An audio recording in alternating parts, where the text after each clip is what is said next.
Okay, start up again.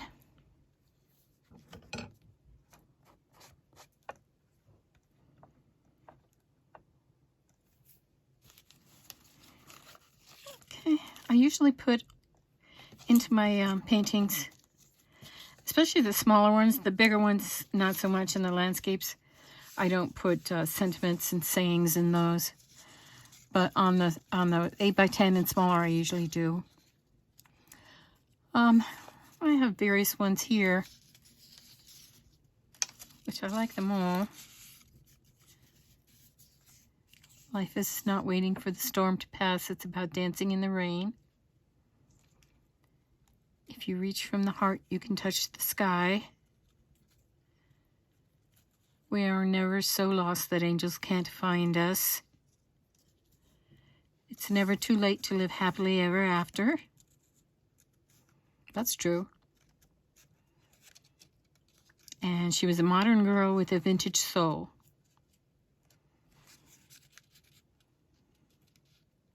I think I like the one about life is not waiting for the storm to pass. It is about dancing in the rain. So I think I'm going to go with that.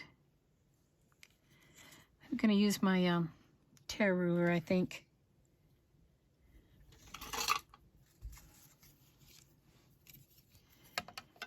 To tear that. If I don't tear it right, I might end up using a different saying. You can also tear this by hand. That works better for you. I find if you really hold down the ruler right near the edge, that helps.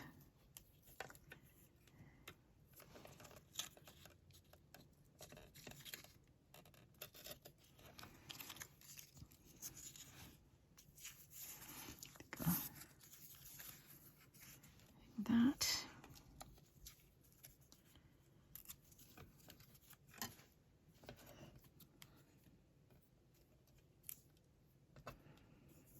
Okay, and I do want to ink these up to give them a little bit of a vintage look.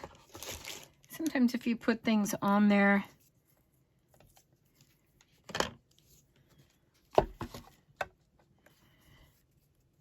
in the white, it's a little bit too bright,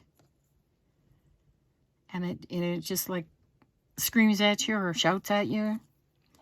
So I'm going to go ahead and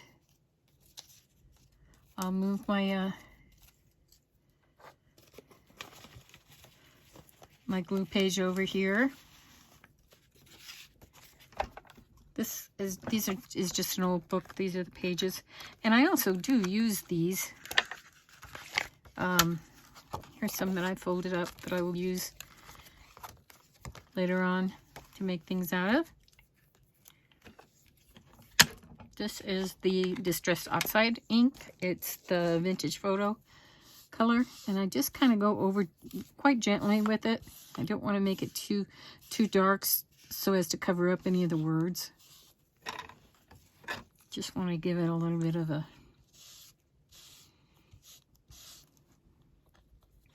I can also go along the edges, and that makes the edges a little bit darker, which is nice. But then when I'm putting it over the top, I just kind of barely touch it. Another thing you can use is one of these types of brushes. It's similar to a makeup brush. And you can go over it very gently. And because it has bristles in this little brush, it doesn't get it quite as dark as you would sometimes. Okay, let's put that to the side.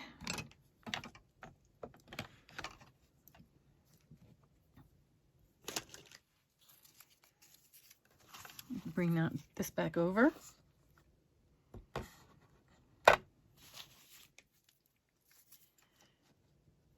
I'm in frame.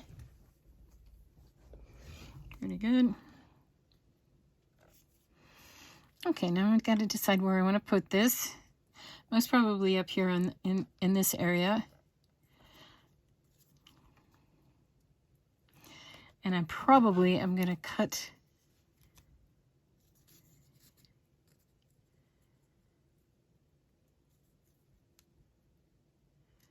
this in smaller pieces.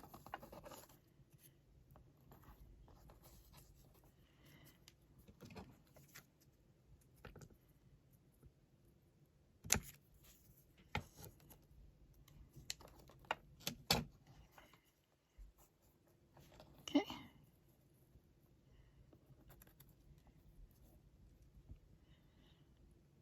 I think I like it there.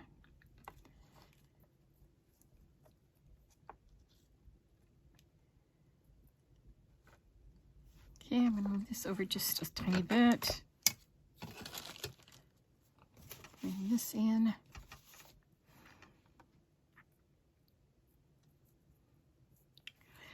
And put some glue on this. Use my brush.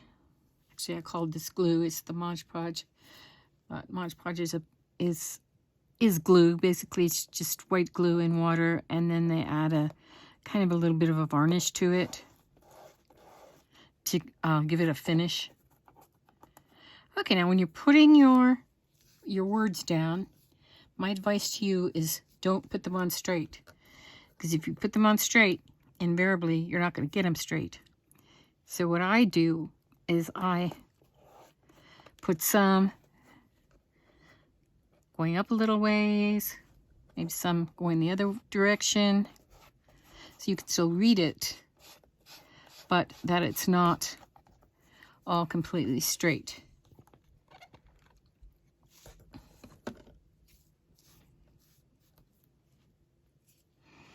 Now see, this one went down. If I put this one going down, I'd rather put it almost straight, but tilted a little bit. You'll get the hang of this. Just, you might try it on something that's, and if for some reason you decide you don't like where it is, you can always pick it up and take it off before it dries. And we have the last one, last part of the saying. You need to decide where that's going to go. Probably would try to center that a bit, and then maybe have it tilting up just a little bit. Now I can go over the top with the Mod Podge gently.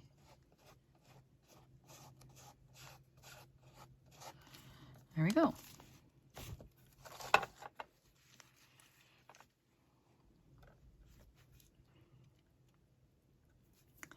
Okay, I'm going to add a little bit more to her. I think I'm going to add some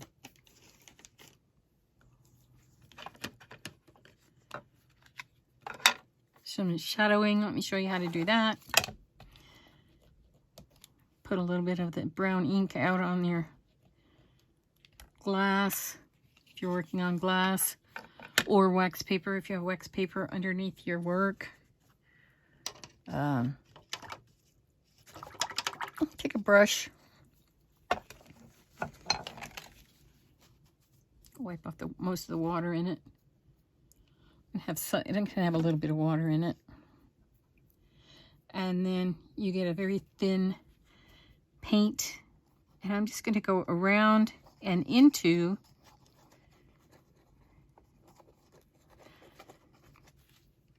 the rose paper and the rose paper and the photograph to give it kind of a shadow. I might even just do a little bit on her.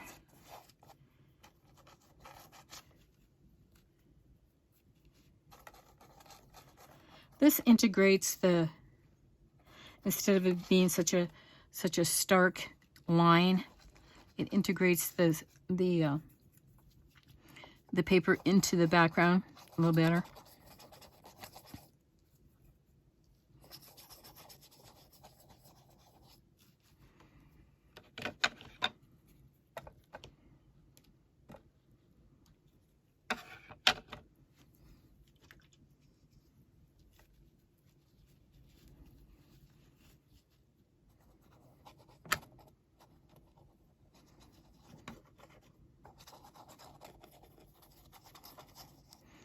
can go into the roses, make them look a little bit more antique.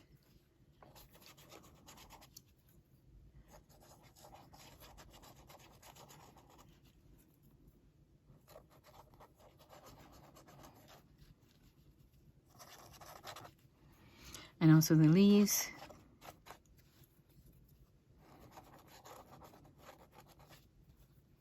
If I wanted to, I think I'll show you. I'll show you this. Is you can also bring some color into that's in the background. Like for instance, there's so much blue there. There's no blue on the middle part of this. I'm gonna try to bring a little bit of blue into it, I think.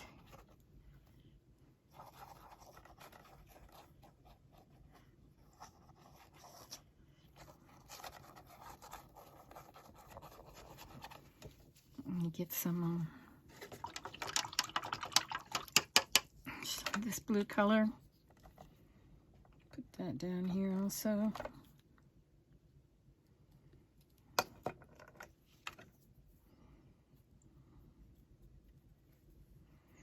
Got some blue on my brush. Let's see if I can just tiny bits of it. I can actually just go in with it too on there.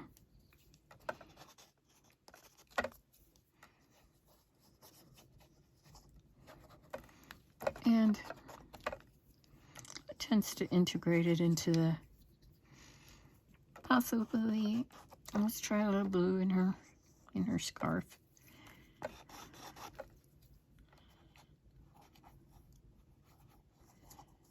There you go.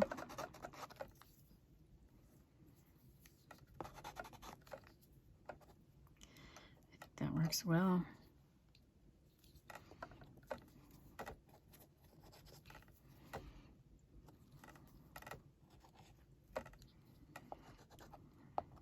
And like I said, what that does is it brings the background into the middle part and kind of integrates it together to make it look like the whole painting is one rather than just the rose and the girl glued down and that's it. See, this way you kind of bring it in a bit.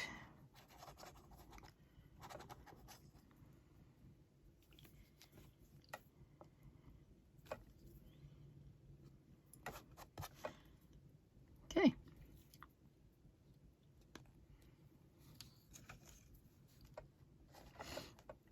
A tiny bit in there.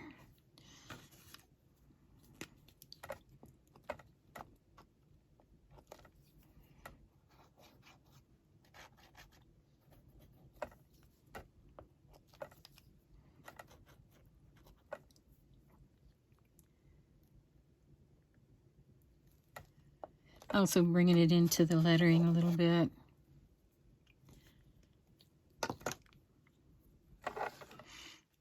Add more of an artistic flair to it. Okay, get a drink here.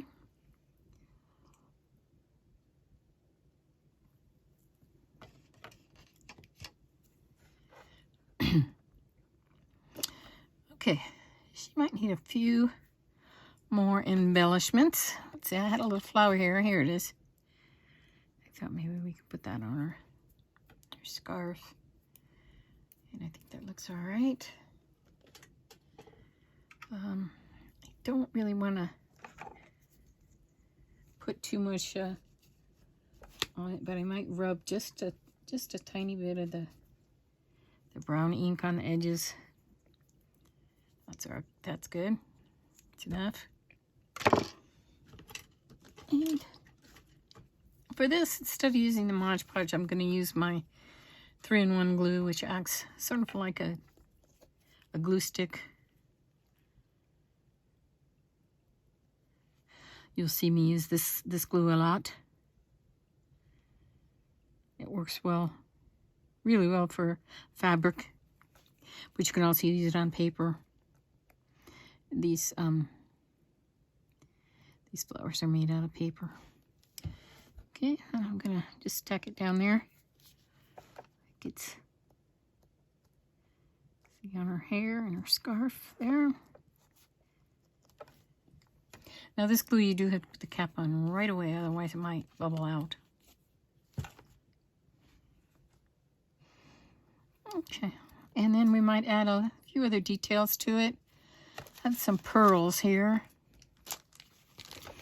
I know that she is holding some pearls.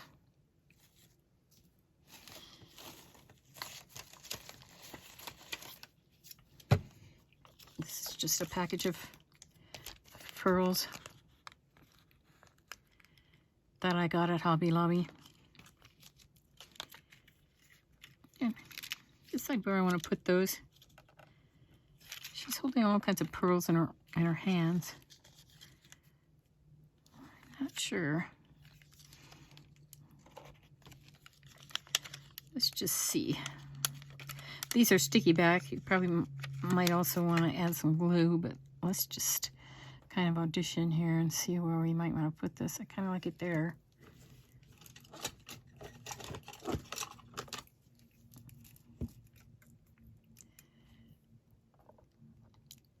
I'm going to use my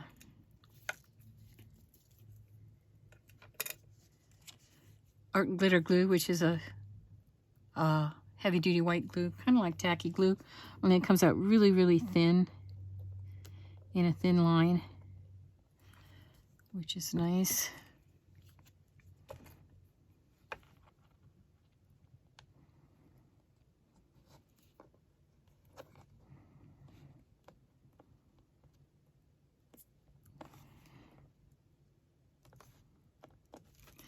Okay, now I need to hold that up so I can see if it's straight. In that case, I do want it pretty much straight.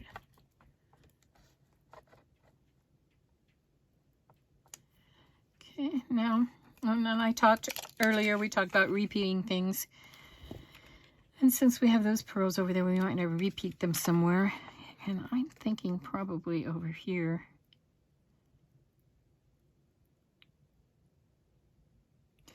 Or possibly here.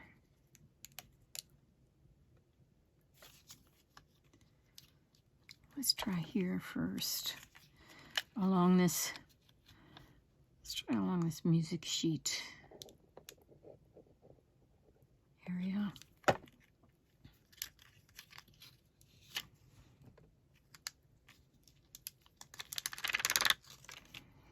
I'll not use all of them.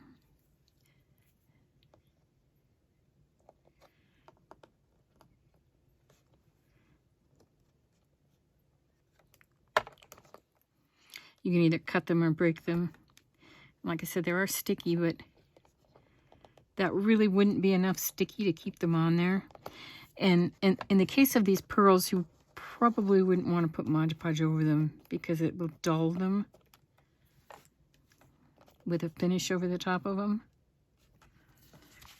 I'm going to try to go along here with a little bit of my wet wipe and wipe off any excess white glue. Even though it dries clear, I don't want it to get on the pearls.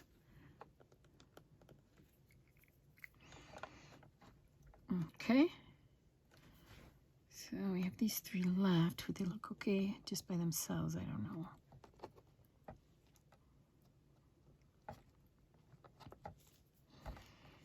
I think so. Put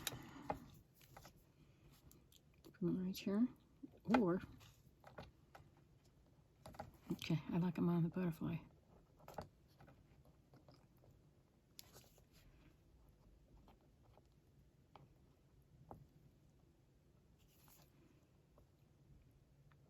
Put a couple more of them on there.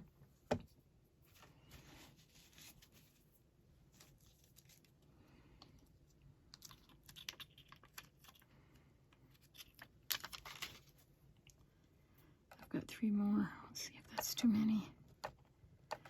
I think that looks right. Even them up.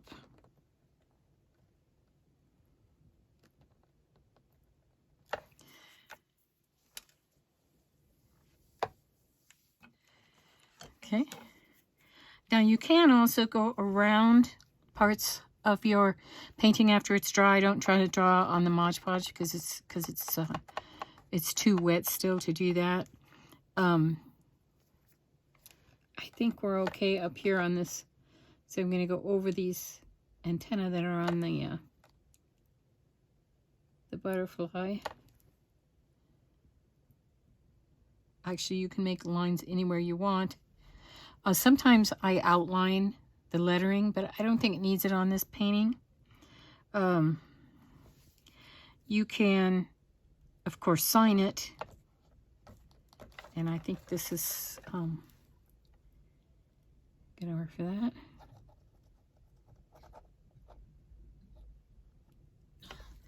This is a Bic marking pen, which is a permanent marker, kind of like a Sharpie. Once it dries, it won't smear. It's ultra fine point. You can, if you want, after you do lines, you can go over it with another layer of the Mod Podge. That helps protect it. So, I think we're finished for now. I might add a few more finishing touches to it, but we'll wait until it dries and see how it goes. So, thanks for joining me today for Mixed Media Collage class. I hope that when you visit my website, if you want to go see some of the things that I do make, you can visit my Pinterest site, and you can get on that by clicking on the corner of the top border where it says Etsy shop, and that'll take you right to my shop, and you can browse in there and see all the different things that I do. Thank you very much for working with me today. I wish everyone peace of mind. Thank you.